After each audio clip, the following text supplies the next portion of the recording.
Here's everything that you need to know about composite decking. My name is Pavel, I'm with the Composite Deck Shop, and I just want to break down for you from beginning to end what composite decking is and why people use it. First of all, comparing it to pressure treated. A lot of people have pressure treated wooden decks. They're very nice, give off a very nice natural feel, but the downside is after 10, 15, sometimes 20 years, it becomes a lot of work. They're splitting, they're cracking, you have to do a lot of work to stain it every single year, and the easiest option is sometimes to just go with a board that you can just put down once and never have to worry about it again. No staining, no splintering, no warping, warranted for decades and decades and decades to come. That's where composite decking comes in. It's a synthetic material made to last. What makes up a composite? Well, what it is a combination of wood and PVC together. So these boards, for example, are Fibron. They use a very finely ground wood flour mixed together with PVC, bound together by chemicals, and then mixed together so that they become water resistant. The lowest warranty that Fibron offers, as well as a lot of other composite companies, is 25 years, and then it goes up from there to 40, 50. Some companies even have a lifetime warranty for some of their products. The next question that a lot of people are asking is, okay, well, what makes the difference between a lower level and a higher level composite? Why is it that some of them are around $3 to $4 a linear foot? And why is it that some material goes up to $10 a linear foot?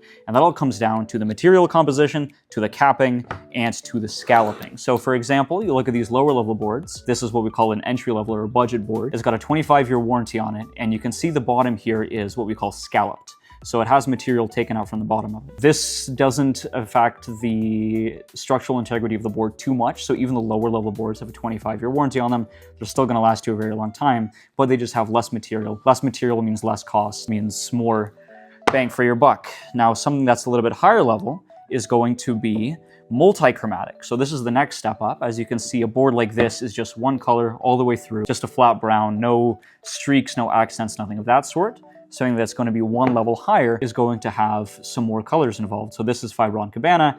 It's, as you can see, a gray, but it's also got some dark gray streaks. And this really comes out when you've got a 12-foot, a 16-foot, a 20-foot long board. You look at it, and rather than just having one plain look, it's got some variegation, makes it look a little bit more natural. The other thing that is also often seen when it comes to different price points is different levels of scratch resistance. Some of the really, really cheap boards out there, that's, you know, closer to $3 a linear foot, oftentimes they're going to scratch a bit more easily. You want to be careful with things like metal furniture or feet dragging or anything like that because they scratch relatively easily. Usually the higher up you go in price, the higher up you go in scratch resistance. The next thing that's going to impact it is having a fully solid core board, something like this. As you can see, no scallops on the bottom, just fully solid all the way through. This obviously is going to impact longevity a little bit. So this one here has a 40-year long warranty. It's also going to make things a little bit easier for installation if you're doing it yourself or even if you're a contractor. There usually are circumstances where you have to strip a board, and having a solid bottom is going to make that easier. You can still do it with a scallop board, but this just at the end of the day is going to make life a little bit easier for you. And then when you go even higher up in price, then you start getting into just really, really specific things. Like for example, this product here is double-sided, so it's got capping on not just three sides like the rest of these do, right? 1, 2, 3, and then the bottom is sort of exposed. This has got capping on both sides, and this would be useful for something like decking as well as a privacy screen or anything where you're seeing both sides of the deck. I mean, there are some products, for example, TimberTech has a composite board that is capped on all four sides and scalloped. Having a scalloped bottom that has capping on all four sides doesn't make a huge difference quality-wise. It just gives some people peace of mind, but at the end of the day, the thing that's really going to make the product waterproof is the material composition, right? It's going to be the fact that it's got wood mixed in with PVC, mixed in with the chemicals, and it's made to be water repellent, right? So the problems that you're running into with pressure-treated wood, bugs getting into it, mold, rot, these kinds of things that are the result of water and nature and insects getting to the wood, stops being an issue completely 100% with pretty much any decent composite. Last thing that you might want to know about is installation, how this stuff goes in, and it's actually very easy. So this is something a lot of contractors like to work with. It becomes a lot easier, the process goes a lot more quickly, and a lot of people don't actually even get contractors, they actually just do things DIY. A lot of people are able to do this because it takes a little bit of time to get the hang of, but once you get the hang of it, the boards go in really easily. As you can see, they've all got these grooves in the side. And the purpose for these grooves is for these clips. These clips are the way that these boards are installed. The way that that works is they wedge right into a groove. The clip is going to go onto your joist, onto the wooden beam that you have, whether that be a 2x10 or a 2x8 or whatever it is, and then it's just going to drill right in. But before you drill it in, you just go and you put your second board up against it like that. and you have one of these every 16 inches or 12 inches, what have you, depending on your joist spacing.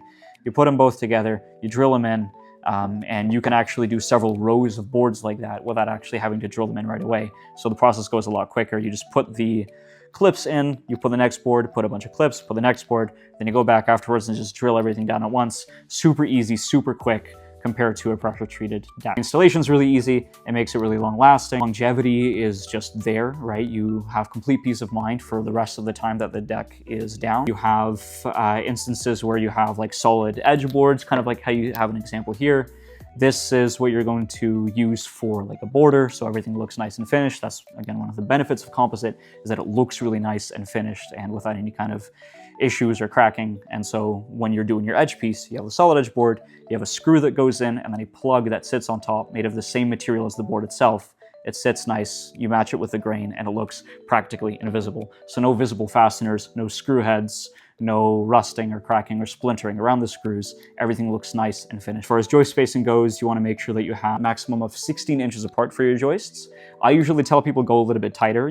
If you can go 12 inches, then I'd recommend going 12 inches, but a lot of people, when they're just redoing their deck and they're just ripping up old material, oftentimes they'll have 16 inches on center, so the beams will be 16 inches apart, and that's good for warranty. As long as you've got 16 inches apart, you can usually use your existing framing as long as it's all good. Just put it down, and you are good to go. So there's your crash course on composite decking. That's all you need to know. If you have any more questions, drop it in the comments below.